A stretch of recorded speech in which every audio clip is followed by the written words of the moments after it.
Hello friends, welcome to minds academy మన academy. నా పేరు బాలసురేంద్రారెడ్డి. ఈరోజు మనం 30th June current affairs discuss చేద్దాం. కరెంట్ అఫైర్స్ డిస్కస్ చేయబోయే ముందు ప్రీవియస్ క్లాసెస్లోని కొన్ని క్వశ్చన్స్ చూద్దాం. What is the name of the new generation nuclear capable missile tested by DRDO?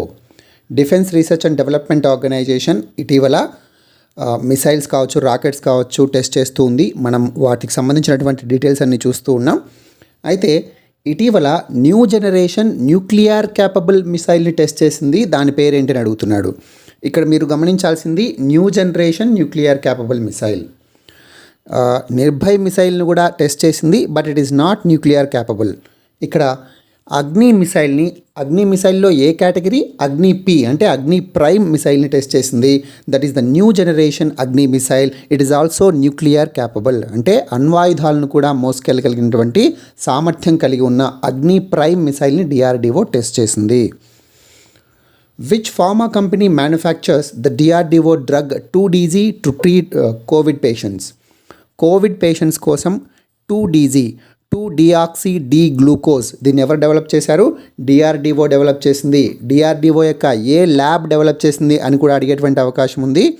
Institute of nuclear medicine and allied sciences, INMAS అని చెప్పి. So ఇవన్నీ మనం ఆల్రెడీ డిస్కస్ చేసాం. Institute of nuclear medicine and allied sciences, ఈ డిఆర్డిఓకు చెందినటువంటి ఈ laboratory 2DGని develop చేసింది. ఇవి శాచెట్స్ రూపంలో ఉంటాయి, వాటర్లో కలుపుకొని తాగడమే అని చెప్పి మనం మాట్లాడుకున్నాం. కేవలం మోడరేట్ టు సివియర్ కోవిడ్ పేషెంట్స్కి వర్క్ అవుతుంది. ఇనిషియల్ స్టేజెస్లోనే వర్క్ అవుతుంది. సీరియస్ పేషెంట్స్కి ఇది వర్క్ అవ్వదని చెప్పి మనం మాట్లాడుకున్నాం.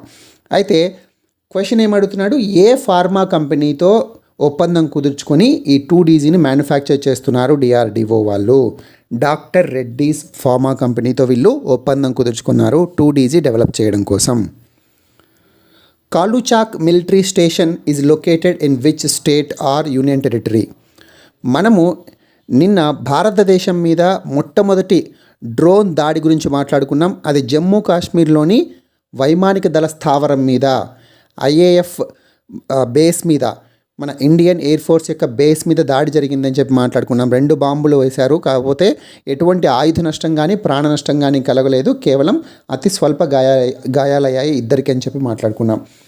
అయితే ఈ మిలిటరీ స్టేషన్ ఏదైతే ఐఏఎఫ్ బేస్ స్టేషన్ ఉందో, ఒక్కొక్కసారి ఎగ్జామ్లో ఎక్కడ అంటే జమ్మూ కాశ్మీర్ అని డైరెక్ట్గా అడగచ్చు, లేదా కాలుచాక్ మిలిటరీ స్టేషన్ అని కూడా అడిగేటువంటి అవకాశం ఉంది. సో మీకు ఒక అడిషనల్ ఇన్ఫర్మేషన్గా ఉంటుందని చెప్పి దీన్ని యాడ్ చేశాను. సో కాలుచాక్ మిలిటరీ స్టేషన్ జమ్మూ కాశ్మీర్లో ఉంది. ఈ స్టేషన్ కేవలం బార్డర్కి 14 కిలోమీటర్ల దూరంలో మాత్రమే ఉందని చెప్పి కూడా మనం నిన్న డిస్కస్ చేసాం. What is the theme of national statistics day? National statistics day, జాతీయ గణాంకాల దినోత్సవం. దీన్ని ఎప్పుడు జరుపుకుంటారు? ప్రతి సంవత్సరం 29th జూన్న జరుపుకుంటారు. ఎందుకు 29th జూన్నే జరుపుకుంటారు? ఈరోజు పిసి మహలనోబిస్, భారతదేశంలో గొప్ప స్టాటిస్టిషియన్ అయినటువంటి పిసి మహలనోబిస్ జన్మించినటువంటి రోజు కాబట్టి 29th జూన్ను జరుపుకుంటారు. And what is the theme of this year national statistics day 2021? End hunger, achieve food security and improved nutrition. హంగర్ను అంతమొందించడం అంటే ఆకలి లేకుండా చేయడం, ఆహార భద్రతను అచీవ్ చేయడం, న్యూట్రిషన్ను అందరిలో పోషకాహారాన్ని పెంపొందించడం. హంగర్కి సంబంధించి, ఆహారంకి సంబంధించి ఉన్నటువంటి సుస్థిరాభివృద్ధి లక్ష్యం ఏంటి? What is the sustainable development goal that is related to hunger, nutrition and food security? SDG 2. So ముఖ్యంగా సస్టైనబుల్ డెవలప్మెంట్ గోల్, సుస్థిరాభివృద్ధి లక్ష్యం 2ను డెవలప్ చేయడం కోసం national statistics day theme work చేస్తుంది. అంటే నేషనల్ స్టాటిస్టిక్స్ డే 2021 యొక్క ఇతివృత్తం దీనికి సంబంధించింది. Who have been appointed as captains for Indian hockey teams for the upcoming Tokyo Olympics? దీని ఉద్దేశం, భారతదేశం తరపున మెన్స్ హాకీ టీం ఒకటి, విమెన్స్ హాకీ టీం ఒకటి 2 వెళ్తున్నాయి. ఈ హాకీ టీమ్స్ యొక్క కెప్టెన్స్గా ఎవరెవరు వ్యవహరిస్తున్నారు? సో అంటే భారతదేశం ఇటీవల నియమించింది టోక్యో ఒలింపిక్స్ కోసం మెన్స్ హాకీ టీం యొక్క కెప్టెన్గా మన్ప్రీత్ సింగ్ వ్యవహరిస్తారు. అండ్ విమెన్స్ హాకీ టీం యొక్క కెప్టెన్గా, మహిళల హాకీ టీం యొక్క కెప్టెన్గా రాణి రాంపాల్ వ్యవహరిస్తారు. సో ఇది నిన్న క్లియర్గా మనం డిస్కస్ చేసాం. కరెంట్ అఫైర్స్లోకి వెళ్తే, Moderna vaccine got permission from DCGI. Very important. ఇది ఇంతవరకు ఫైజర్ కానీ, మొడర్నా కానీ, జాన్సన్ అండ్ జాన్సన్ కానీ ఇవన్నీ కూడా భారతదేశం యొక్క ప్రభుత్వంతో చర్చలు జరుపుతూనే ఉన్నాయి. చర్చల్లో కొన్ని కీలక అంశాలు కొలిక్కి రాలేదు అని చెప్పి మాట్లాడుకున్నాం. వేటికి సంబంధించి? ముఖ్యంగా ఇండెమ్నిటీకి సంబంధించి. ఈ వ్యాక్సిన్స్ వల్ల ఏవైనా రియాక్షన్స్ వచ్చినా, ఎవరైనా మరణించినా, ఏదైనా అనారోగ్యం పాలైనప్పటికీ కూడా వీళ్లకు బాధ్యత ఉండదు అన్నటువంటి క్లాజ్ మీద డిస్కషన్ నడుస్తూ ఉంది. ఇప్పుడు భారతదేశంలో ఉన్నటువంటి కోవాక్సిన్, కోవిషీల్డ్, స్పుత్నిక్ 3 వ్యాక్సిన్స్ ఉన్నాయి. ఇండియాలో అడ్మినిస్టర్ చేస్తున్నారు అందరికీ. స్పుత్నిక్ మాత్రం కేవలం సిటీస్లో అవైలబుల్గా ఉంది, ఎందుకంటే అది అరౌండ్ -20°C దగ్గర స్టోర్ చేయాల్సి ఉంటుంది. సో కోవిషీల్డ్, కోవాక్సిన్ అయితే అందరికీ అందుబాటులో ఉన్నాయి. ఈ 3 తర్వాత 4వ వ్యాక్సిన్గా ఇది అవ్వబోవచ్చు. So it may be the 4th vaccine in India to be administered for COVID-19.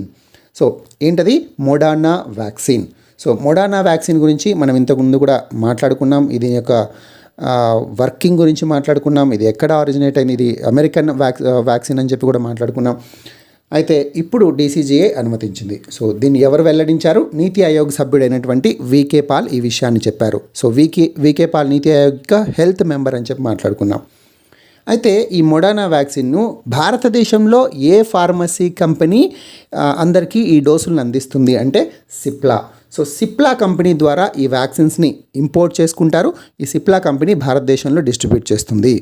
So ఇండియాలో ఎవరెవరైతే పార్ట్నర్స్ ఉన్నారో ఈ వ్యాక్సినేషన్ ఒకవేళ మ్యానుఫ్యాక్చర్ చేస్తే మ్యానుఫ్యాక్చరింగ్కి, లేదా ఇంపోర్ట్ చేసుకొని అందరికీ ట్రేడింగ్ చేస్తే ట్రేడింగ్కి. సో ఇక్కడ Cipla is a trading partner for Moderna vaccine. Amitabh Kant term extended. So who is Amitabh Kant? So Amitabh Kant ఈయన నీతి ఆయోగ్ యొక్క చీఫ్ ఎగ్జిక్యూటివ్ ఆఫీసర్. సో నీతి ఆయోగ్కు చెందినటువంటి చీఫ్ ఎగ్జిక్యూటివ్ ఆఫీసర్ యొక్క టర్మ్ని ఇప్పుడు ఎవరైతే అమితాబ్ కాంత్ గారు ఉన్నారో ఆయన యొక్క పదవీ కాలాన్ని పొడిగించారు. సో ఇంతకుముందు కూడా లాస్ట్ ఇయర్ కూడా పొడిగించారు. సో లాస్ట్ 2 years బ్యాక్ పొడిగించారు, ఇప్పుడు కూడా పొడిగించారు. ఎంతవరకు? 2022 జూన్ 30వ తేదీ వరకు.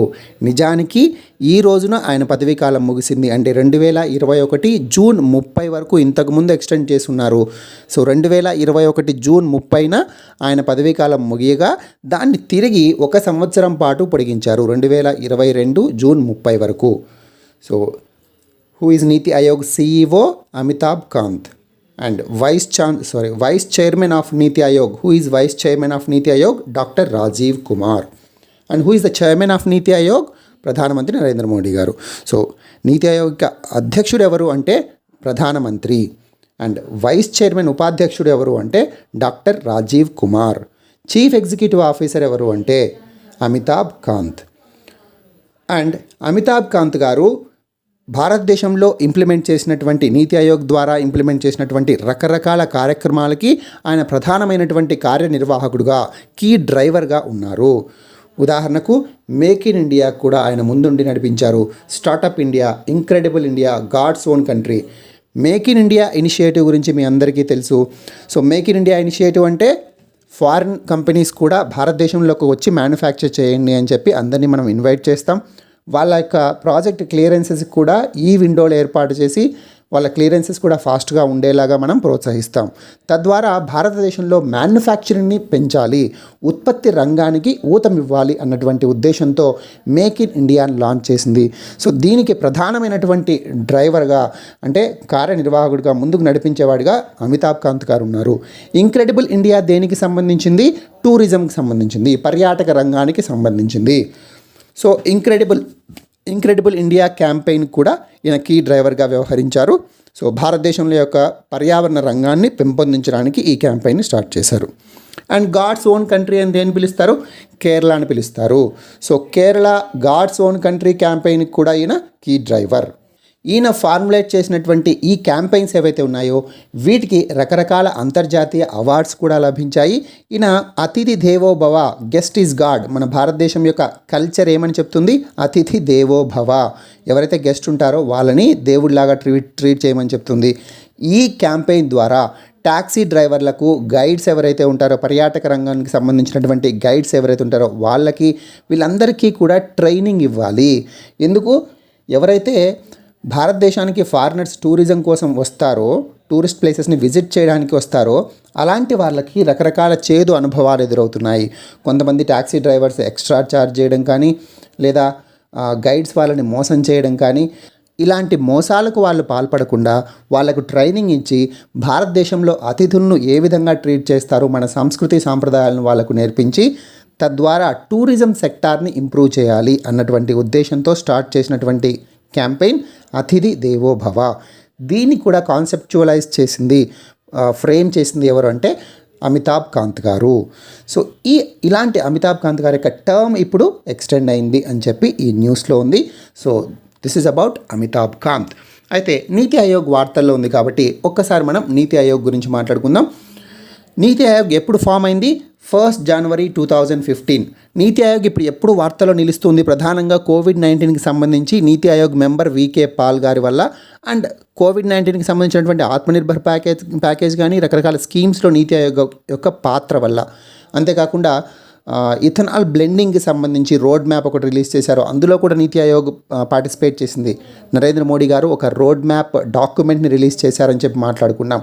20% ఇథనాల్ బ్లెండింగ్ని 2025 లోపల అచీవ్ చేయడం కోసం.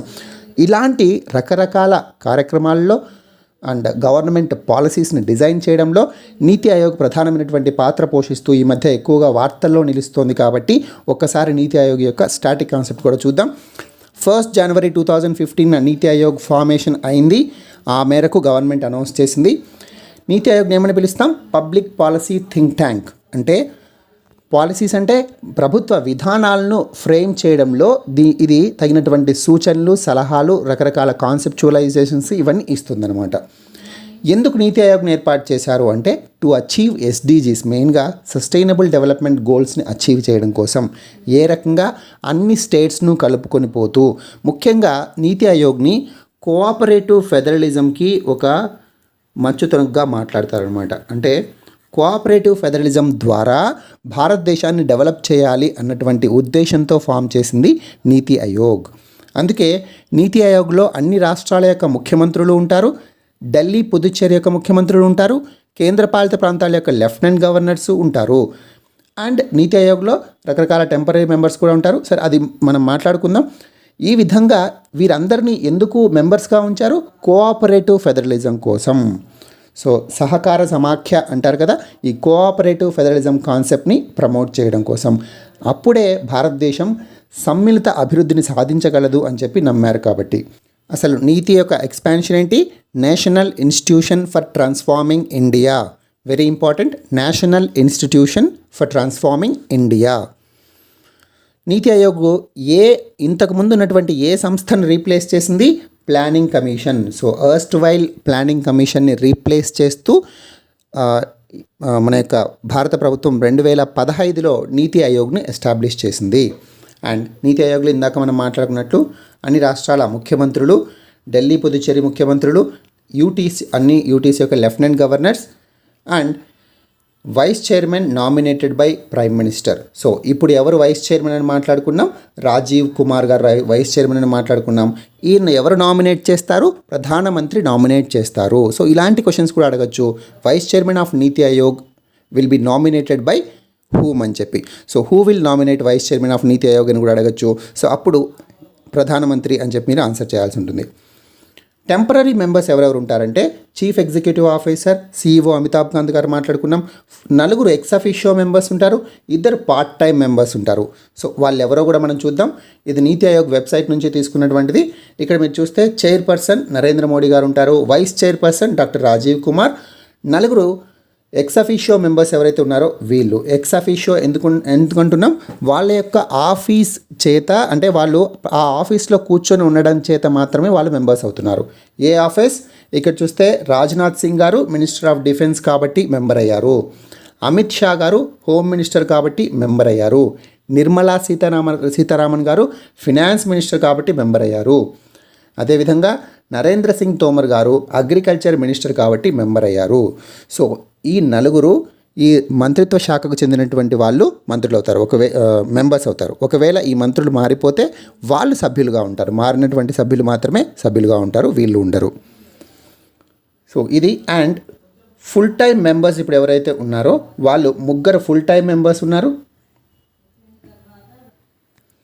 ఎవరా full time members? Doctor V K Saraswat.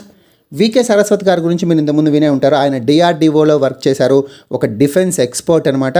So VK Saraswat గారు ఫుల్ టైం మెంబర్గా వర్క్ చేస్తున్నారు. Next Ramesh Chand agriculture expert అనమాట ఈయన. సో ఈయన అగ్రికల్చర్ ఫీల్డ్కి సంబంధించినటువంటి పిహెచ్డి చేశారు అండ్ రకరకాల అకాడమీస్లో కావచ్చు లేదా రకరకాల రీసెర్చ్లో కావచ్చు ఈయన పాల్పంచుకున్నారు. కాబట్టి ఈయన్ను ఒక అగ్రికల్చర్ ఎక్స్పర్ట్గా రమేష్ చంద్ గారిని ఇందులో మెంబర్గా ఉంచారు.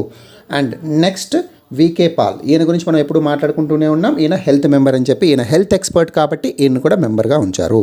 సో వీళ్ళు ఇప్పుడు ఉన్నటువంటి composition, constitution of NITI Aayog. Asteroid day 2021, గ్రహ శకలాల దినోత్సవం 2021. సో అంతర్జాతీయ గ్రహ శకలాల దినోత్సవం ప్రతి సంవత్సరం జూన్ 30వ తేదీన జరుపుకుంటారు.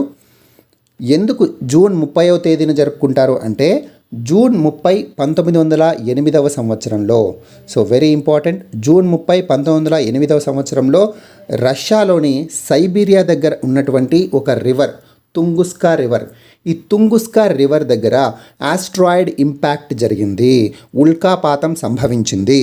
ఈ ఉల్కాపాతం వల్ల ప్రాణాలకేమీ ప్రమాదం జరగలేదు, కానీ దాదాపు కొన్ని వేల ఎకరాల ఫారెస్ట్ ఏరియా నాశనమైంది. అంటే అక్కడ ఉన్నటువంటి అడవులు మొత్తం నేలమట్టమైపోయాయి.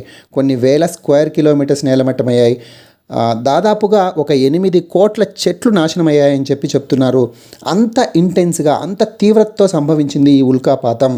సో అందువలన ఆ ఈవెంట్ని కమెమరేట్ అనే కంటే ఆ ఈవెంట్ యొక్క యానివర్సరీ లాగా జూన్ 30వ తేదీన ప్రతి సంవత్సరము గ్రహ శకలాల దినోత్సవాన్ని జరపాలని చెప్పి ఐక్యరాజ్య సమితి డిసెంబర్ 2016లో ఐక్యరాజ్య సమితి యొక్క సాధారణ సభ, United Nations General assembly decide చేసింది. సో ఆ డెసిషన్ అప్పటి నుంచి ప్రతి సంవత్సరం జూన్ 30వ తేదీన ఆస్ట్రాయిడ్ డే లేదా గ్రహ శకలాల దినోత్సవాన్ని జరుపుకుంటున్నాము. సో ఇది ఇంపార్టెంట్ మీకు. 1908లో సైబీరియాలోని టుంగుస్కా నది వద్ద జరిగినటువంటి ఉల్కాపాతం యొక్క యానివర్సరీ కాబట్టి. సో అసలు ఆస్ట్రాయిడ్స్ అంటే ఏంటి? So asteroids are small rocky bodies, మీ అందరికీ తెలుసు. సో ఇవి గ్రహాలంత పెద్దవి ఉండవు, ఉపగ్రహాలంత పెద్దవి కూడా ఉండవు. They are small rocky bodies orbiting around the sun. సూర్యుని చుట్టూ తిరుగుతున్నటువంటి చిన్న రాకీ బాడీస్ అనమాట. మరి చిన్నవి అంటే మన భూమి మీద మనం చూసేటువంటి చేతులతో తీసుకున్నటువంటి అంత సైజు కాదు, కొన్ని కిలోమీటర్ల వ్యాసార్థం కలిగి ఉంటాయి. సో ఆ రాకీ బాడీస్ ఎప్పుడు ఫామ్ అయి ఉంటాయని ఎక్స్పెక్ట్ చేస్తున్నారు అంటే సౌర వ్యవస్థ ఏర్పాటు అయినప్పుడు మిగిలిపోయినటువంటి రాకీ బాడీస్ ఇవే అని చెప్పి అంచనా వేస్తున్నారు. అంటే సౌర వ్యవస్థ ఫామ్ అయిన తర్వాత గ్రహాలు, ఉపగ్రహాలు, సూర్యుడి చుట్టూ తిరిగేటటువంటి అన్ని సిస్టమ్ మొత్తం ఫామ్ అయిన తర్వాత మిగిలినటువంటి రాకీ బాడీస్ అని సైంటిస్టులు అంచనా వేస్తున్నారు. ఇవి సూర్యుని చుట్టూ తిరుగుతూ ఉంటాయి. ఇవి ఒక్కొక్కసారి ఆ ఆర్బిట్ నుంచి మిస్ అయ్యి పక్కనే ఉన్నటువంటి గ్రహాన్ని ఢీకొనడం జరుగుతుంది. సో అలాగా భూమిని ఢీకొంటే కనుక భూమి మీద రకరకాల ఉన్నటువంటి జీవరాశులు కావచ్చు, చెట్లు కావచ్చు, ఈ విధంగా ఆస్తి నష్టం, ప్రాణ నష్టం సంభవించేటువంటి అవకాశం ఉంది. దీని యొక్క అవేర్నెస్ని, ఆస్ట్రాయిడ్ ఇంపాక్ట్కి సంబంధించినటువంటి అవేర్నెస్ని పబ్లిక్కి తెలియజేయడం కోసం, ఈ అవగాహనని ప్రజలకు పెంపొందించడం కోసం ఏర్పాటు చేసినటువంటి గ్రహ శకలాల దినోత్సవం. To raise public awareness about the asteroid impact hazard. Asteroid impact చాలా ప్రమాదకరం.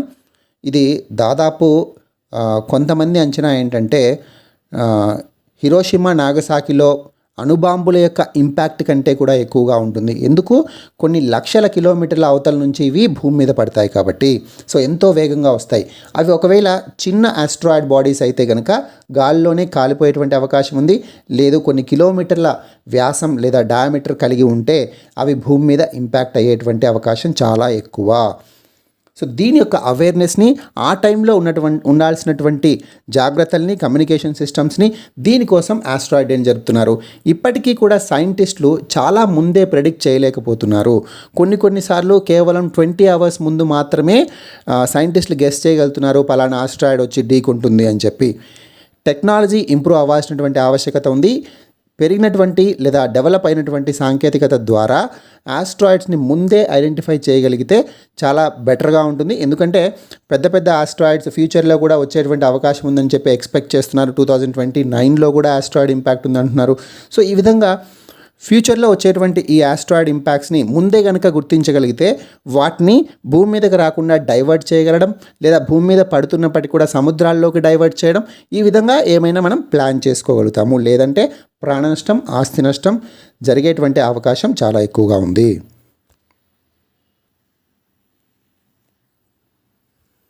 ఈ రోజునే అంటే 30వ తేదీ జూన్ ప్రతి సంవత్సరం ఇంటర్నేషనల్ డే ఆఫ్ పార్లమెంటేరిజం కూడా జరుపుకుంటారు. సో ఇంటర్నేషనల్ డే ఆఫ్ పార్లమెంటేరిజం ఎప్పుడు జరుపుకుంటారు? పార్లమెంటరిజం 30th జూన్న జరుపుకుంటారు. ఎందుకు జరుపుతారు 30వ జూన్న ప్రతి సంవత్సరం ఇంటర్నేషనల్ డే ఆఫ్ పార్లమెంటరిజం అంటే, పార్లమెంట్స్ అన్ని ప్రపంచవ్యాప్తంగా ఉన్నటువంటి పార్లమెంట్స్ ఏ రకమైనటువంటి ప్రోగ్రెస్ని, అభివృద్ధిని సాధించాయో అంచనా వేయడం కోసం, ముఖ్యంగా అందరినీ ఇవి రిప్రజెంట్ చేస్తున్నాయా, ప్రజలందరికీ ప్రాతినిధ్యం నిజంగా వహిస్తున్నాయా, పార్లమెంట్స్ యొక్క ముఖ్యమైనటువంటి ఉద్దేశం ఏంటి? ప్రజల యొక్క వాయిస్ను వినిపించడానికి, ప్రజల యొక్క గళాన్ని, వారి యొక్క సమస్యలను పార్లమెంట్లో ముందుంచడం ద్వారా ఆ సమస్యలకు పరిష్కారం కనుక్కోవడమే పార్లమెంట్ యొక్క, చట్టసభల యొక్క ముఖ్యమైనటువంటి ఉద్దేశం. అయితే మరి ప్రపంచవ్యాప్తంగా ఉన్నటువంటి పార్లమెంట్స్ యొక్క పనితీరు ఏ విధంగా ఉంది? అవి నిజంగా అందరినీ రిప్రజెంట్ చేస్తున్నాయా?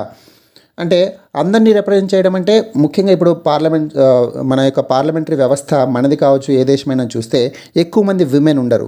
సో విమెన్ అందరినీ రిప్రజెంట్ చేయగలగాలి. యంగ్స్టర్స్ చాలా తక్కువ మంది ఉంటారు. So young member of parliaments కూడా ఉండాలి. సో ఈ విధంగా అందరినీ కలుపుకొని పోతున్నాయా? అండ్ కొత్త కొత్త టెక్నాలజీస్ ఏవైతే ఉన్నాయో వాటన్నిటినీ కూడా పొద్దుపుచ్చుకుంటున్నాయా? Are they adapting to new technologies or not? So వీటన్నిటినీ అంచనా వేయడం, సో ఈ ప్రోగ్రెస్ని సమీక్షించడానికి ఇంటర్నేషనల్ డే ఆఫ్ పార్లమెంటరిజం జరుపుకుంటారు. దీన్ని 2018లో United Nations General Assembly establish చేసింది ఒక రెజల్యూషన్ ద్వారా, ప్రతి సంవత్సరం జరపాలి అని చెప్పి. So this is about international day of parliamentarism. So ఇక్కడ చూస్తే 2018లో UNGA ఒక రెజల్యూషన్ ద్వారా ఎస్టాబ్లిష్ చేసింది. ఈ రోజున ఇంటర్ పార్లమెంటరీ యూనియన్ క్రియేషన్కి సంబంధించినటువంటి ఈ ఈవెంట్ని కూడా సెలబ్రేట్ చేస్తారు. ఎందుకు? ఇంటర్ పార్లమెంటరీ యూనియన్ అంటే ప్రపంచవ్యాప్తంగా ఉన్నటువంటి ఎంపీలు ఎవరైతే ఉంటారో, పార్లమెంట్ సభ్యులు ఎవరైతే ఉంటారో వాళ్ళందరికీ ఉన్నటువంటి ఒక యూనియన్ ఏంటి అంటే ఇంటర్ పార్లమెంటరీ యూనియన్. 1889లో దీన్ని క్రియేట్ చేశారు. సో అప్పట్లోనే 1889లోనే ప్రపంచవ్యాప్తంగా ఉన్నటువంటి పార్లమెంటేరియన్స్ అందరినీ ఒక దగ్గర తెస్తే అన్ని సమస్యలు, వాటికి సంబంధించినటువంటి సొల్యూషన్స్ కనుక్కునేటువంటి అవకాశం ఉంది, పార్లమెంటరీ వ్యవస్థను ముందుకు నడిపించేటువంటి అవకాశం ఉంటుంది అని చెప్పి అప్పట్లోనే విజనరీస్గా భావించారు. సో 1889లో క్రియేట్ చేశారు. దీని యొక్క హెడ్ క్వార్టర్స్ ఎక్కడుంది? Geneva, Switzerland. సో జెనీవా చాలా వాటికి హెడ్ క్వార్టర్స్ అని మాట్లాడుకున్నాం. అందులో ఇంపార్టెంట్ ఇంకొక ఆర్గనైజేషన్ ఏంటి? Inter parliamentary union. సో దీని యొక్క ప్రెసిడెంట్ ఎవరు? Gabriela Cuevas Barron. And inter parliamentary union secretary general Martin Chungong. ఆరావళిపై సుప్రీంకోర్టు తీర్పుకు సంబంధించి ఈరోజు ఈనాడులో ఒక ఎడిటోరియల్ వచ్చింది. ఆక్రమణలతో అరణ్య రోదన అని చెప్పి ఒక ఎడిటోరియల్ వచ్చింది. సో అందువల్ల మనం ఒకసారి దీని గురించి మాట్లాడుకుందాం. ఈ ఆరావళి అనేది హర్యానా పరిధిలోని ఒక అటవీ ప్రాంతం గురించి మాట్లాడుతున్నాం. సో ఒకవేళ ఎగ్జామ్లో కనుక వస్తే, ఇటీవల ఆరావళి అటవీ ప్రాంతంకి సంబంధించి అక్కడ చట్ట విరుద్ధంగా నిర్మించినటువంటి గృహాలను తొలగించమని సుప్రీంకోర్టు తీర్పు ఇచ్చింది. ఈ అటవీ ప్రాంతం ఏ రాష్ట్రంలో ఉంది అని అడిగేటువంటి అవకాశం చాలా ఎక్కువ. అప్పుడు సడన్గా మీరు ఆరావళి అని చూడగానే ఆరావళి పర్వతాలు ముఖ్యంగా రాజస్థాన్లో మోహరించి ఉన్నాయి కాబట్టి మీరు రాజస్థాన్ అని చెప్పి ఆన్సర్ చేసేటువంటి అవకాశం ఉంది. సో అది తప్పు. ఆరావళి అటవీ ప్రాంతంలో ఉన్నటువంటి గృహాలను తొలగించమని హర్యానా రాష్ట్రానికి చెప్పింది సుప్రీంకోర్టు. సో సుప్రీంకోర్టు ఈ తీర్పు ఇచ్చిన తర్వాత కూడా దాన్ని మళ్ళీ వాళ్ళు ఛాలెంజ్ చేస్తూ ఉన్నారు. అయినప్పటికీ కూడా తిరిగి అదే చెప్తోంది సుప్రీంకోర్టు, వాటిని తొలగించాల్సిందే అని చెప్పి. ఎందుకు? అక్కడున్నటువంటి అటవీ ప్రాంతానికి, వన్యమృగాలకు, జీవ వైవిధ్యానికి ఇవి ఆటంకాన్ని కలిగిస్తాయి అక్కడ నివాసం ఏర్పరచుకోవడం వల్ల. సో అరణ్యాలు నాశనం అవుతున్నాయి దేశవ్యాప్తంగా. సో అందువల్లనే వారిని తొలగించమని చెప్పింది. కాబట్టి ఇప్పుడు ప్రధానమైనటువంటి సమస్య ఏంటి అంటే మరి ప్రభుత్వాలు ముందే ఎందుకు మేల్కోలేదు అని చెప్పి ఎడిటోరియల్లో ఆథర్ ప్రశ్నిస్తున్నాడు. నిజమే కదా, వీళ్ళందరూ 10,000 గృహాలు ఏర్పాటు చేసుకుని అక్కడ నివాసం ఎప్పటి నుంచో ఉంటున్నారు. నివాస స్థావరాలను ఏర్పాటు చేసుకునేటప్పుడు ప్రభుత్వం అనుమతి ఎందుకు ఇవ్వాలి? ఒకవేళ అనుమతి లేకుండా వాళ్ళు ఏర్పాటు చేసుకుంటుంటే ముందే ఎందుకు తొలగించలేదు? ఇప్పుడు వీళ్ళందరినీ తొలగిస్తే ఎక్కడికి వెళ్ళిపోతారు? సో వీళ్ళకి పునరావాసాన్ని ఏర్పాటు చేయాల్సినటువంటి అవసరం ఉంది. సో వీళ్ళని తొలగిస్తే తిరిగి పునరావాసం ఏర్పాటు చేయాలి. ఈ పునరావాసానికి సంబంధించినటువంటి ప్లానింగ్ ఏమీ లేకుండా, ప్రణాళిక ఏమీ లేకుండా ఇప్పుడు హర్యానా గవర్నమెంట్ వీళ్ళని తొలగించాలని చెప్పి ఆలోచిస్తుంది. సో ఇది చాలా తప్పు అనమాట. అండ్ ఈ ఆరావళి పర్వతాలు ఏ ఏ రాష్ట్రాల్లో ఉన్నాయి? గుజరాత్, హర్యానా, రాజస్థాన్, ఢిల్లీలో కూడా ఉంటాయి. సో ఢిల్లీలో ఆరావళి పర్వతాలు ఉండడం వల్ల థార్ ఎడారి ఏదైతే ఉందో, రాజస్థాన్లో థార్ ఎడారి ఏదైతే ఉందో అక్కడి నుంచి వచ్చేటువంటి ఇసుక గాలుల్ని ఇవి ఆపుతున్నాయి. లేకపోతే ఢిల్లీ ఇంకా పొల్యూట్ అయ్యేది, ఆ ఇసుక గాలులతో ఇంకా నిండిపోయేది ఢిల్లీ. అండ్ కాలుష్యాన్ని కూడా ఇవి నియంత్రిస్తున్నాయి, ఇసుక తుఫాన్లు ఆపుతున్నాయి మన రాజధాని ఢిల్లీకి రాకుండా. సో ఈ రకంగా ఆరావళి పర్వతాలు ఉపయోగపడుతున్నాయి. అంతేకాకుండా మాన్సూన్ కూడా అవి డ్రైవ్ చేస్తాయి, మీరు మాన్సూన్ గురించి జాగ్రఫీలో చదివితే కనుక. అండ్ ఆరావళి పర్వతాల యొక్క ఇంపార్టెంట్ స్టాటిక్ బిట్ ఏంటి మీకు? అత్యంత పురాతన పర్వత శ్రేణులు. మన భారతదేశంలో అత్యంత పురాతన పర్వత శ్రేణులు లేదా ఓల్డెస్ట్ మౌంటైన్ రేంజెస్ ఏవి అంటే ఆరావళి పర్వతాలు. సో ఇది ఎగ్జామ్కి చాలా important. Aravalli ranges are the oldest mountain ranges అని చెప్పి. అండ్ ఇప్పుడు మరి వీళ్ళ ఇలాంటి ఎవరైతే అడవులను నాశనం చేస్తుంటారో, రకరకాల ఇండస్ట్రీస్ ఎస్టాబ్లిష్ చేస్తుంటారో, లేదా నివాసానికి సంబంధించినటువంటి ఏర్పాట్లు చేసుకుంటుంటారు, వీళ్ళందరినీ ఆపకపోతే మన అడవులు ధ్వంసమయ్యేటువంటి అవకాశం ఉంది. అడవులను కనుక పరిరక్షించుకోకపోతే ఏదైతే మనం గోల్ పెట్టుకున్నామో 1.5 డిగ్రీస్కి మించకూడదు ప్రీ ఇండస్ట్రియల్ లెవెల్ కంటే భూమి యొక్క ఉష్ణోగ్రత. ఒకవేళ మించితే కనుక గ్లోబల్ వార్మింగ్ ఎక్కువైపోయి మంచు కొండలు కరిగిపోయి మన యొక్క సముద్ర నీటి మట్టం పెరిగి రకరకాల క్లైమేట్ చేంజ్ ఇంపాక్ట్స్ వచ్చేటువంటి అవకాశం ఉంది. మనం పెను ప్రమాదంలో పడేటువంటి ముప్పు ఉందని చెప్పి మాట్లాడుకున్నాం. సో వీటిని ఆపడానికి కుదరదు. అందువల్లనే అడవులను మనం పరిరక్షించుకోవాలి. మరి భారతదేశంలో ఒకవేళ ఏదైనా ఒక ఇండస్ట్రీ ఏర్పాటు చేసినప్పుడు అడవులను కనుక వాళ్ళు నాశనం చేస్తే దానికి వాళ్ళు నివారణ మార్గంగా అఫారెస్టేషన్ చేయాల్సి ఉంటుంది. అంటే వేరే దగ్గర అడవులను పెంచాల్సి ఉంటుంది. సో దీనికి సంబంధించినటువంటి చట్టమే కాంపా యాక్ట్. ఈ కాంపా యాక్ట్ అనేది ఎప్పుడైనా ఎవరైనా ఇండస్ట్రీ కానీ ఏదైనా ప్రాజెక్ట్ స్టార్ట్ చేసేటప్పుడు ముందే కనుక మాట్లాడుకుంటే తక్కువ నష్టం కలిగేలా వాళ్ళు ఏర్పాటు చేయొచ్చు.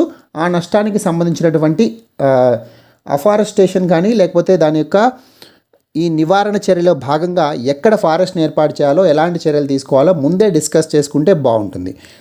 ఎప్పుడైతే అటవీ ప్రాంతం మొత్తం నాశనం అయిన తర్వాత గుర్తిస్తారో, ఇప్పుడు ఏ విధంగా అయితే హర్యానాలోని ఫరీదాబాద్ కోరీ గ్రామంలో ఉన్నటువంటి గృహాలను ఇప్పుడు తొలగించాలని డిసైడ్ చేసుకున్నారు చాలా ఏళ్ల తర్వాత. అదే ముందే గుర్తించుంటే కనుక ఈ ప్రమాదం జరిగేది కాదు. ఒకవేళ ముందే గుర్తిస్తే కాంపా యాక్ట్ని ఇంప్లిమెంట్ చేయడం ఈజీ అవుతుంది. తర్వాత గుర్తించడం వల్ల ఈ ఫారెస్ట్ అన్ని నాశనం అయిన తర్వాత కాంపా యాక్ట్ని ఇంప్లిమెంట్ చేయడం కష్టమవుతుంది. సో కాంపా యాక్ట్ మీద ఆధారపడకుండా ముందే ఇండస్ట్రీస్ కానీ ఇలాంటి నివాస ప్రాంతాలు కానీ ఏర్పాటు చేయకుండా ఆపితే చాలా బెటర్గా ఉంటుందని చెప్పి ఈ ఆర్టికల్లో ఆథర్ వాదిస్తున్నాడు. అండ్ కాంపా యాక్ట్ వార్తలో ఉంది కాబట్టి కాంపా యాక్ట్ గురించి మాట్లాడుకుంటే compensatory afforestation fund management and planning authority. Campa అంటే ఎక్స్పాన్షన్ ఏంటి? Compensatory afforestation. ఏదైతే వీళ్ళు డీఫారెస్టేషన్ చేస్తారో, అడవులను నరికి ఉంటారో దానికి నివారణగా దాన్ని ఆ నష్టాన్ని పూడ్చేందుకు కాంపెన్సేషన్గా అఫారెస్టేషన్ చేయాలి. వేరే దగ్గర చెట్లను నాటడం కానీ ఇలాంటివి చేయాలి. ఒకవేళ వాళ్ళు చేయలేకపోతే కాంపా యాక్ట్ ఏం వెసులుబాటు ఇస్తుంది అంటే ఈ కాంపెన్సేటరీ అఫారెస్టేషన్ ఫండ్కు వీళ్ళు నిధులు ఇవ్వాల్సి ఉంటుంది. ఈ నిధులు ఇచ్చినప్పుడు ఎవరు ఇంప్లిమెంట్ చేస్తారు? 2 రకాలైనటువంటి నిధులు ఉంటాయి. National compensatory afforestation fund, state compensatory afforestation fund. National compensatory afforestation fund 10% తీసుకుంటే వీళ్ళు ఇచ్చేటువంటి నిధుల్లో స్టేట్ కాంపెన్సేటరీ అఫారెస్టేషన్ ఫండ్ 90% తీసుకుంటుంది. ఈ అడవులను ఇంప్లిమెంట్ చేయాలంటే అఫారెస్టేషన్కి సంబంధించినటువంటి అడవులను పెంపొందించాల్సినటువంటి బాధ్యత ఎవరి మీద ఉంటుంది? స్టేట్స్ మీద ఉంటుంది, రాష్ట్రాల మీద ఎక్కువగా ఉంటుంది. అందుకే రాష్ట్రాలకు 90% నిధులను కేటాయిస్తారు ఈ కాంపా యాక్ట్లోంటి. అంటే ఈ కాంపా ఫండ్కి సంబంధించినటువంటి నిధులు రాష్ట్రాలకు 90% కేటాయిస్తారు. జాతీయ స్థాయిలో ఉన్నటువంటి ఫండ్కి కేవలం 10% వెళ్తుంది. So this is about Campa act. ఈ కాంపా యాక్ట్ని ఎందుకు ఎస్టాబ్లిష్ చేశారు? లాస్ ఆఫ్ ఫారెస్ట్ ఏరియాను కాంపెన్సేట్ చేయడం కోసం ఏవైనా ఇండస్ట్రీస్ ఎస్టాబ్లిష్ చేసినప్పుడు. సో ఈ కాంపా యాక్ట్ను దీనికి సంబంధించి చాలాసార్లు సుప్రీంకోర్టు రకరకాల తీర్పుల్లో చెప్పింది. ఈ కాంపా యాక్ట్ ఉన్నప్పటికీ కూడా దీన్ని సరిగా మీరు నిర్వహించట్లేదు, సరిగా ఎగ్జిక్యూట్ చేయలేకపోతున్నారు. ఈ ఫండ్స్ చాలా మటుకు కూడా అలాగే మిగిలి ఉంటున్నాయి, మీరు కరెక్ట్గా స్పెండ్ చేసి నిజమైనటువంటి అఫారెస్టేషన్ చేయట్లేదు అని చెప్పి సుప్రీంకోర్టు చాలాసార్లు రాష్ట్రాలను కానీ దేశ ప్రభుత్వాన్ని కానీ మందలించింది. ఇందాక సుప్రీంకోర్టు తీర్పు గురించి మాట్లాడాం కదా, హర్యానాలోని ఖోరీ గ్రామానికి సంబంధించి సుప్రీంకోర్టు మైగ్రెంట్ వర్కర్స్ గురించి కూడా ఒక తీర్పు ఇచ్చింది. దానికి సంబంధించి ప్రభుత్వానికి కొన్ని ఆర్డర్స్ పాస్ చేసింది, కొన్ని ఇన్స్ట్రక్షన్స్ ఇచ్చింది. వాటి గురించి మనం మాట్లాడుకుందాం. ఇంతకుముందు కూడా వలస కార్మికులు ఎవరైతే ఉన్నారో వాళ్లకు రేషన్ దొరకదు అని చెప్పి వన్ నేషన్ వన్ రేషన్కి సంబంధించి ప్రభుత్వాన్ని మందలించింది. మీరు వన్ నేషన్ వన్ రేషన్ని, ఒక దేశం ఒకే రేషన్ ఉండాలని చెప్పి స్కీమ్ని స్టార్ట్ చేశారు. మరి అన్ని రాష్ట్రాల్లో ఎందుకు దీన్ని ఇంప్లిమెంట్ చేయట్లేదు? దీన్ని ఇంప్లిమెంట్ చేస్తే ఏమవుతుంది మనం క్లియర్గా డిస్కస్ చేసుకున్నాం. ఈ స్కీమ్కి సంబంధించినటువంటి ఫుల్ డీటెయిల్స్. ఎవరైతే మైగ్రెంట్స్ ఉంటారో వాళ్ళు నివాస స్థలం ఒక దగ్గర ఉంటే ఒరిజినల్గా వాళ్ళు వేరే ప్రాంతానికి చెందిన వాళ్ళై ఉంటారు. వాళ్ళ యొక్క ఆధార్ కార్డు కావచ్చు, రేషన్ కార్డ్స్ కావచ్చు, అవన్నీ వాళ్ళ చేతిలో ఉండకపోవచ్చు. ఎందుకంటే పనికి వాళ్ళు వేరే రాష్ట్రానికి కానీ వేరే ప్రాంతానికి కానీ వెళ్తారు కాబట్టి. అప్పుడు వాళ్ళు రేషన్ తెచ్చుకోవాలి అంటే డాక్యుమెంట్స్ ప్రొడ్యూస్ చేయకపోతే వాళ్ళు రేషన్ ఇవ్వరు. ఎందుకు? ఒక పీడిఎస్ షాప్కి లేదా ఒక ఫెయిర్ ప్రైస్ షాప్కి ఆ షాప్ కింద ఉన్నటువంటి కొద్ది మందికి మాత్రమే అలాట్ చేసి ఉంటారు. సో ఇలా కాకుండా దేశవ్యాప్తంగా వాళ్ళు ఎక్కడికి వెళ్ళినా కూడా వాళ్ళ రేషన్ సరుకులు తెచ్చుకునేటువంటి అవకాశం ఉండాలి అని చెప్పి వన్ నేషన్ వన్ రేషన్ స్కీమ్ని స్టార్ట్ చేశారు. అయితే దీన్ని ఇంకా మీరు ఎందుకు పూర్తి స్థాయిలో ఇంప్లిమెంట్ చేయట్లేదు అని చెప్పి సుప్రీంకోర్టు మందలించింది. అండ్ సుప్రీంకోర్టు ఇప్పుడు ఒక డెడ్ లైన్ కూడా పెట్టింది. జూలై 31 లోపు అన్ని రాష్ట్రాల్లో ఈ స్కీమ్ని అమలు చేయాలి అని చెప్పి సుప్రీంకోర్టు కోరింది. అంతేకాకుండా ఇంతకుముందు మనం క్లియర్గా డిస్కస్ చేసుకున్నాం, ఎవరైతే అనార్గనైజ్డ్ సెక్టార్కి సంబంధించినటువంటి కార్మికులు ఉంటారో, సో అనార్గనైజ్డ్ సెక్టార్ వర్కర్స్ ఉంటారో, అసంఘటిత రంగ కార్మికులు ఉంటారో వాళ్లకు సంబంధించినటువంటి డేటాబేస్ని ఏర్పాటు చేయమని సెంటర్ను చాలా రోజుల కిందట అడిగింది. కానీ ఇప్పటికీ కూడా దానికి సంబంధించినటువంటి పనులు ప్రారంభించలేదని చెప్పి సుప్రీంకోర్టు తీవ్రంగా హెచ్చరించింది. ముఖ్యంగా భారతదేశానికి సంబంధించినటువంటి లేబర్ డిపార్ట్మెంట్ని చాలా తీవ్రంగా హెచ్చరించింది, లేబర్ మినిస్ట్రీని మందలించింది. ఈ డేటాబేస్ లేకపోవడం వల్ల మనం అనార్గనైజ్ సెక్టార్ వాళ్ళకి తగినటువంటి బెనిఫిట్స్ ఇవ్వలేకపోతున్నాము. వలస కూలీలకు కావాల్సినటువంటి బెనిఫిట్స్ రావట్లేదు. వలస కూలీలు, అసంఘటిత రంగ కార్మికుల యొక్క పోర్టల్ ఒకటి ఏర్పాటు చేయండి, నేషనల్ డేటాబేస్ పోర్టల్ని ఏర్పాటు చేయండి అని చెప్పి ఆదేశించింది. జూలై 31 లోపు దీనికి సంబంధించినటువంటి పనులు స్టార్ట్ అవ్వాలి అని చెప్పి ఆదేశించింది. ఈ తీర్పులో భాగంగా జిహెచ్ఎంసి వాళ్ళు, మన గ్రేటర్ హైదరాబాద్ మున్సిపల్ కార్పొరేషన్ వాళ్ళు కండక్ట్ చేస్తున్నటువంటి అన్నపూర్ణ క్యాంటీన్స్ గురించి కూడా ప్రస్తావించింది. సో అన్నపూర్ణ క్యాంటీన్స్ మనందరికీ తెలుసు, 5 రూపాయలకే భోజనం పెడతారు. ఇలాంటి క్యాంటీన్స్ ఏర్పాటు చేయడం వల్ల వలస కార్మికులు వాటిని యూటిలైజ్ చేసుకోవచ్చు, వాళ్ళ యొక్క 2 పూట్ల వాళ్ళ ఆకలి తీర్చుకోవచ్చు, దానివల్ల వాళ్ళ యొక్క ఇన్కమ్ మిగులుతుంది అని చెప్పి సుప్రీంకోర్టు చెప్పింది. మొత్తం 140 అన్నపూర్ణ క్యాంటీన్స్ ఉన్నాయి గ్రేటర్ హైదరాబాద్ పరిధిలో. సో అవి 5 రూపాయలకే భోజనం అందిస్తున్నాయి, మీ అందరికీ తెలుసు. T20 ప్రపంచ కప్ భారత్ నుంచి తరలి వెళ్ళింది. నిజానికి T20 world cup last year జరగాలి, కానీ అది పోస్ట్ పోన్ అయింది. ఎందుకు? కోవిడ్-19 మహమ్మారి వల్ల. అయితే ఇప్పుడు భారత్లో జరగాల్సినటువంటి T20 ప్రపంచ కప్ ఏదైతే ఉందో దాన్ని భారతదేశంలో ఆ టోర్నీని జరపట్లేదు, UAE అండ్ ఒమన్లో జరుపుతున్నాము. UAE అంటే యునైటెడ్ అరబ్ ఎమిరేట్స్, ఇందులో దుబాయ్, అబుదాబి, షార్జా. సో ఈ 3 నగరాల్లో జరుపుతున్నాము. దుబాయ్లో, అబుదాబిలో, షార్జాలో T20 ప్రపంచ కప్ నడుస్తుంది. అండ్ ఒమాన్లో కూడా, ఒమన్ దేశంలో కూడా T20 ప్రపంచ కప్ యొక్క వెన్యూ ఉందన్నమాట. ఎందుకు అక్కడికి తరలి వెళ్ళింది? కోవిడ్-19 వల్ల. కానీ హోస్టింగ్ రైట్స్ మాత్రం, ఆతిథ్య హక్కులు మాత్రం బీసీసీఐకే ఉంటాయి. మన భారతదేశానికి చెందినటువంటి క్రికెట్ కంట్రోల్ బోర్డు ఏంటి? Board of control for cricket in India, BCCI. బీసీసీఐయే హోస్టింగ్ రైట్స్ ఉంటాయి, ఆతిథ్యం బీసీసీఐ ఇస్తుంది. బట్ ఈ టోర్నీని జరిపేది మాత్రం భారతదేశానికి వెలుపల యుఏఈ అండ్ ఒమాన్లో జరుగుతుంది. యుఏఈ, ఒమాన్ మ్యాప్ మనం చాలాసార్లు చూసాం. ఇటీవల పర్షియన్ గల్ఫ్కి సంబంధించి కానీ, ఇరాన్కి, సిరియాకు సంబంధించి కానీ, ఆఫ్రికన్ నేషన్స్కి సంబంధించి సీడ్ కంట్రీస్ గురించి చూసేటప్పుడు ఇలా రకరకాలుగా ఈ మ్యాప్ని అయితే మనం చూడడం జరిగింది. యుఏఈ, ఒమాన్ ఇక్కడ ఉంటాయి. మీరు కనుక ఇంకొంచెం ఇటువైపుకి వస్తే ఇది Arabian sea, gulf of Oman గురించి కూడా మనం మాట్లాడుకున్నాం. This is Persian gulf. ఎందుకు పర్షియన్ గల్ఫ్ అంటారు? ఇరాన్ని పర్షియా అని కూడా పిలుస్తారు కాబట్టి. ఒమాన్ యొక్క క్యాపిటల్ ఏంటి? మస్కట్. సో యుఏఈలో, ఒమాన్లో జరుగుతుంది T20 ప్రపంచ cup. Swedish PM Stefan Lofven resigns. ఈయన ఒక వారం కిందట స్టెఫాన్ లోఫెన్కి సంబంధించినటువంటి కాన్ఫిడెన్స్ ఓట్లో ఈయన ఓడిపోయారు స్వీడన్ యొక్క పార్లమెంట్లో. స్వీడన్ పార్లమెంట్ని ఏమంటారు? స్వీడిష్ రిస్క్ డ్యాగ్ అంటారు. Very important. ఇజ్రాయెల్ యొక్క పార్లమెంట్ని ఏమంటారు? నెసెట్ అంటారని చెప్పి మనం చూసాం. స్వీడిష్ రిస్క్ డ్యాగ్లో అంటే స్వీడన్ యొక్క పార్లమెంట్లో కాన్ఫిడెన్స్ ఓట్ పెట్టారు. ఈ కాన్ఫిడెన్స్ ఓట్లో, విశ్వాస తీర్మానంలో ఈయన ఓడిపోయాడు. అయితే స్వీడన్ యొక్క చరిత్రలో విశ్వాస తీర్మానంలో ఓడిపోయినటువంటి మొట్టమొదటి ప్రధానిగా ఆయన చరిత్రకెక్కారు. ఆయన ఎవరు? స్టెఫన్ లోఫెన్. సో ఇది ఎగ్జామ్కి ఈ విధంగా అడగచ్చు. విశ్వాస తీర్మానంలో ఓడిపోయినటువంటి మొట్టమొదటి స్వీడన్ ప్రధాని ఎవరు? స్టెఫన్ లోఫెన్. స్వీడన్ గురించి మాట్లాడుతున్నాం కాబట్టి what is the capital of Sweden? Stockholm. And currency krona అని చెప్పి మనం ఇంతకుముందు కూడా చాలాసార్లు డిస్కస్ చేశాం. అన్షులా రావ్. సో ఈమె ఎందుకు వార్తల్లో నిలిచింది అన్షులా రావ్ అంటే, ఈమె మధ్యప్రదేశ్కి చెందినటువంటి ఆల్రౌండ్ క్రికెటర్ అనమాట. సో క్రికెట్లో ఆల్రౌండర్ అనమాట ఈమె. సో అయితే ఈమె మొట్టమొదటి మహిళగా డోపింగ్లో పట్టుబడినటువంటి మొట్టమొదటి మహిళా క్రికెటర్గా పేరుగాంచింది. ఎవరు? Anshula Rao. So she is the first women cricketer to get dope ban. Doping పరీక్షలో పట్టుబడి బ్యాన్ విధించబడినటువంటి మొట్టమొదటి భారతీయ మహిళా క్రికెటర్ ఎవరు అంటే అన్షులా రావ్. సో ఈమె మధ్యప్రదేశ్కు చెందినటువంటి ఆల్రౌండర్. 4 సంవత్సరాల బ్యాన్ విధించింది. ఎవరు? National anti doping agency. భారతదేశంలో క్రీడాకారులు డోపింగ్లో అంటే రకరకాల డ్రగ్స్ తీసుకోకుండా కంట్రోల్ చేసేటువంటి భారతదేశానికి సంబంధించినటువంటి సంస్థ ఏది? National anti doping agency. దీన్నే నాడా అంటారు. అయితే ప్రపంచవ్యాప్తంగా క్రీడాకారులను డ్రగ్స్ని రెగ్యులేట్ చేసేటువంటి సంస్థ ఏంటి?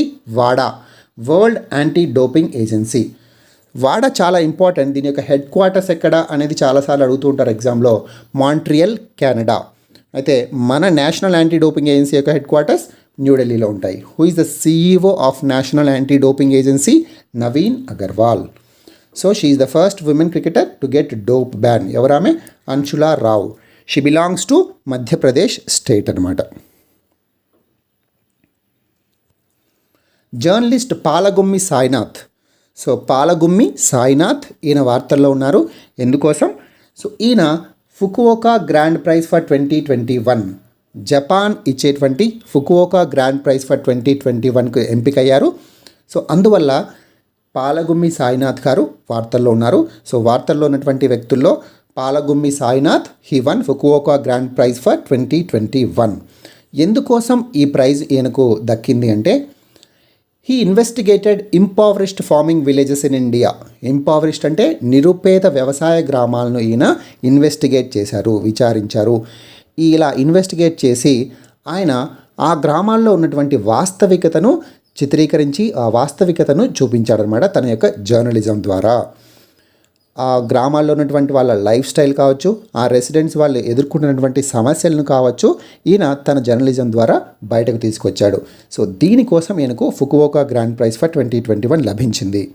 ఈ అవార్డుని ఎవరు ఎస్టాబ్లిష్ చేశారంటే, జపాన్ యొక్క Fukuoka city and Fukuoka city international foundation, వీళ్ళిద్దరూ కలిసి ఎస్టాబ్లిష్ చేసినటువంటి అవార్డు ఇది. ఎందుకు ఇస్తారు, ఎవరికి ఇస్తారు అంటే, ఏ వ్యక్తి అయితే లేదా ఏ సంస్థ అయినా ఆసియా కల్చర్ యొక్క, ఆసియా సంస్కృతిని ప్రిజర్వ్ చేయడానికి, సంరక్షించడానికి పాటుపడతారో అలాంటి వాళ్లకు ఈ ప్రైజ్ ఇవ్వడం జరుగుతుంది. సో ఇప్పుడు పాలగుమ్మి సాయినాథ్ గారు మన ఆసియా సంస్కృతిని కాపాడడానికి ప్రయత్నించారు అన్నటువంటి ఉద్దేశంతో ఆయనకు ఈ అవార్డు లభించింది. Twitter appoints California based Jeremy Kessel as India grievance officer. మనము సోషల్ మీడియా ఇంటర్మీడియట్స్ గురించి సంబంధించినటువంటి ఐటీ రూల్స్, కొత్త ఐటీ నిబంధనలు ఏవైతే ఉన్నాయో వాటి గురించి ప్రతిరోజు మాట్లాడుకుంటూనే ఉన్నాం. వాటిలో ఉన్నటువంటి ఒక రూల్ ఏంటి, ఖచ్చితంగా గ్రీవెన్స్ ఆఫీసర్ని అపాయింట్ చేయాలి. అయితే గ్రీవెన్స్ ఆఫీసర్ని ట్విట్టర్ ఇప్పుడు అపాయింట్ చేసింది ఆయన జెరెమీ కెసెల్, కాలిఫోర్నియాకు చెందినటువంటి గ్రీవెన్స్ ఆఫీసర్. సో కాలిఫోర్నియా నుంచి వచ్చినటువంటి గ్రీవెన్స్ ఆఫీసర్ కాబట్టి ఐటీ రూల్స్కి ఇది విరుద్ధం. ఎందుకు? As per the new IT rules the grievance officer should be an Indian. So అతను భారతీయుడై ఉండాలి. సో ఇక్కడ ఇలా చూసినా కూడా ట్విట్టర్ ఐటీ రూల్స్ని కంప్లై అవ్వట్లేదు. మనం ఇంతకుముందు కూడా చూసాం, ట్విట్టర్ ఐటీ రూల్స్ని పాటించకపోవడం వల్ల ఇంటర్మీడియట్ స్టేటస్ను కోల్పోయింది అని చెప్పి. సో ట్విట్టర్ అండ్ ఇతర సోషల్ మీడియా ఇంటర్మీడియట్స్ ఎప్పుడు వార్తల్లో నిలుస్తూనే ఉన్నాయి. సో ఈరోజు కూడా వార్త ఒకటి ఉంది. ఏమని? పార్లమెంటరీ స్థాయి సంఘం, ఐటీ విభాగానికి చెందినటువంటి పార్లమెంటరీ స్థాయి సంఘం, పార్లమెంటరీ స్టాండింగ్ కమిటీ మొత్తం ఫేస్బుక్, వాట్సాప్, ట్విట్టర్ వీళ్ళందరినీ పిలిచి న్యూ ఐటీ రూల్స్ని మీరు ఖచ్చితంగా కంప్లై చేయాలి, పాటించాలి అని చెప్పి మళ్ళీ ఒకసారి వాళ్ళకు వివరించాయి. సో వాళ్ళ నుంచి వివరణ కూడా అడిగాయి అన్నమాట. అంతేకాకుండా మనం నిన్న కూడా చూసాం, మన ministry of law and justice Ravishankar Prasad గారి యొక్క ట్విట్టర్ హ్యాండిల్ సస్పెండ్ చేశారు కాసేపు. అండ్ శశి థరూర్ గారి ట్విట్టర్ హ్యాండిల్ కూడా సస్పెండ్ చేశారు. అండ్ బ్లూ టిక్స్ని తీసేస్తున్నారు. ఇండియాలోని పెద్ద పెద్ద గవర్నమెంట్ అఫీషియల్స్ అండ్ మినిస్టర్స్ యొక్క బ్లూ టిక్స్ కూడా తీసేస్తున్నారు. వీటన్నిటికీ సంబంధించి వివరణ కోరారు. రకరకాల ప్రశ్నలు కూడా సంధించారు పార్లమెంటరీ స్థాయి సంఘ సమావేశ సభ్యులు. Archery world cup 2021 stage 3. So ఇప్పుడు ఆర్చరీ వరల్డ్ కప్ జరుగుతోంది. సో అది ఒక 2 days బ్యాక్ కంక్లూడ్ అయింది, ముగిశాయి. స్టేజ్ 3 ముగిసింది. యాక్చువల్గా స్టేజ్ 4 ఇంకా పెండింగ్ ఉంది. ఈ ఆర్చరీ వరల్డ్ కప్ స్టేజ్ 3లో భారతదేశానికి చెందినటువంటి దీపికా కుమారి, వెరీ ఇంపార్టెంట్, దీపికా కుమారి, ఈమె 3 గోల్డ్ మెడల్స్ సాధించింది. హ్యాట్రిక్ గోల్డ్ మెడల్స్ని సాధించింది. సో ఏ ఈవెంట్స్లో సాధించింది అంటే రీకర్వ్ ఈవెంట్లో, మిక్స్డ్ విభాగంలో అండ్ వ్యక్తిగత విభాగంలో, ఇండివిజువల్ విభాగంలో, ఈ 3 విభాగాల్లో ఈమె గోల్డ్ మెడల్ని సాధించింది. రీకర్వ్ ఆర్చరీ టీం ఏదైతే ఈమె రిప్రజెంట్ చేస్తుందో, సో దీపికా కుమారి యొక్క రీకర్వ్ ఆర్చరీ టీం యొక్క సభ్యులు ఎవరెవరు? దీపికా కుమారి, కోమోలికా బారి అండ్ అంకితా భకత్. సో ఈ టీం కూడా గోల్డ్ మెడల్ని సాధించింది. మెన్స్ కేటగిరీలో, సో మెన్స్ ఇండివిజువల్ ఈవెంట్లో అభిషేక్ వర్మ 4th గోల్డ్ మెడల్ని సాధించారు. సో ఈయన కాంపౌండ్ ఈవెంట్లో సాధించారు. సో అభిషేక్ వర్మ కాంపౌండ్ విభాగంలో సాధించారు. సో ఇండివిజువల్ మెన్స్లో కాంపౌండ్ విభాగంలో అభిషేక్ వర్మ గారు గోల్డ్ మెడల్ని సాధించారు. సో మీకు ఒక్కసారి ఎగ్జామ్లో ఏ రకంగా అడగచ్చు అంటే, మీరు ఇటీవల అభిషేక్ వర్మ పేరు విన్నారు. సో ఆయన ఏ స్పోర్ట్కి చెందినటువంటి, ఏ క్రీడకు చెందినటువంటి క్రీడాకారుడు అని అడగచ్చు. సో అప్పుడు మీరు ఆర్చరీ అని చెప్పి ఐడెంటిఫై చేయాల్సి ఉంటుంది. ఆయన గోల్డ్ మెడల్ ఇటీవల సాధించాడు, ఏ ఈవెంట్లో సాధించాడని కూడా అడగచ్చు. సో ఆర్చరీ వరల్డ్ కప్లోని ఇండివిజువల్ కాంపౌండ్ ఈవెంట్లో ఆయన గోల్డ్ మెడల్ని సాధించాడు. సో ఈ స్టేజ్ 3లో మొత్తం భారతదేశానికి 4 గోల్డ్ మెడల్స్ లభించాయి. ఇప్పుడు మొత్తం మెడల్స్ టాలీలో కూడా ఇండియా ఫస్ట్ ప్లేస్లో ఉంది. 7 గోల్డ్ మెడల్స్తో ఇండియా ఫస్ట్ ప్లేస్లో ఉంది. సెకండ్ ప్లేస్లో United states of America, third ప్లేస్లో నెదర్లాండ్స్ ఉంది. సో ఇంకా 4th స్టేజ్ కంప్లీట్ అవ్వాల్సి ఉంది. ఇక్కడ చూస్తే మీరు స్టేజ్ 1 గౌటమాల సిటీ, గౌటమాలలో జరిగింది. స్టేజ్ 2 లుజాన్, స్విట్జర్లాండ్లో జరిగింది. స్టేజ్ 3 ప్యారిస్, ఫ్రాన్స్లో కంక్లూడ్ అయింది 3 days బ్యాక్. సో ఇప్పుడు స్టేజ్ 3 ఎక్కడ జరిగింది?